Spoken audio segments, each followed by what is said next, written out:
ಸ್ವಾಮಿ, ಇವತ್ತು ನನ್ನ ಜೀವನ ಅಂತ್ಯ ಸ್ವಾಮಿ. ನನ್ನ ಸಾವಿಗೆ ಕಾರಣ ಜೋಗಿಸಿನವರು. ಜೋಗಿಸಿನ ಪ್ರಶಾಂತು, ಸಂತೋಷು, ಅವ್ರ ಮಗಳು ರಾಧಾ, ಇನ್ನೂ ಇರ್ಬೋದು ಲಲಿತ್ ಕುಮಾರು, ಇವರೇ ಸ್ವಾಮಿ ನನ್ನ ಸಾವಿಗೆ ಕಾರಣ.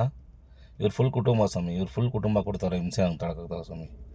ಸುಮ್ಮನೆ ಅಟ್ರಾಸಿಟಿ ಕೇಸ್ ಮಾಡಿ ನನ್ನ ಮೇಲೆ, ಸುಮ್ಮನೆ ಅಟ್ರಾಸಿಟಿ ಮಾಡಿ ನಮ್ಮ ಕುಟುಂಬದ ಮೇಲೆ ಸುಮ್ಮನೆ ಮಾಡಿ ಲಕ್ಷಾಂತರ ರೂಪಾಯಿ ದುಡ್ಡು ಕಿತ್ತಿದ್ದಾರೆ ಸ್ವಾಮಿ. 2001 ಮಾಡಿದ್ರು ಸ್ವಾಮಿ. ಆಗ ಸುಮಾರು 10 ಲಕ್ಷ ಮೇಲೆ ಕೊಟ್ಟಿದ್ದೀನಿ ಸ್ವಾಮಿ. ಈಗ ಮತ್ತೆ ಮಾಡಿದ್ದಾರೆ ಸ್ವಾಮಿ. ಇವ್ರ ಜೊತೆಗೆ ಕೆಲವರು ಏನು ತಲೆ ಕೆಟ್ಟಿರೋ ಹೆಂಗ್ಸನ್ನು ಸೇರಿಸ್ಕೊಂಡು ಸುಮ್ಮನೆ ಅಟ್ರಾಸಿಟಿ ಕೇಸ್ಗಳು ಮಾಡಿ ನಮಗೆ ಹಿಂಸೆ ಕೊಟ್ಟು ಮತ್ತೆ 10 ಲಕ್ಷ ಡಿಮ್ಯಾಂಡ್ ಮಾಡಿ ನಾವು ಕೊಡೋಕ್ಕಾಗಲ್ಲ ಅಂದ ತಕ್ಷಣ ಮತ್ತೆ ಎಲ್ಲ ಇದು ಮಾಡ್ತಾರೆ ಸ್ವಾಮಿ.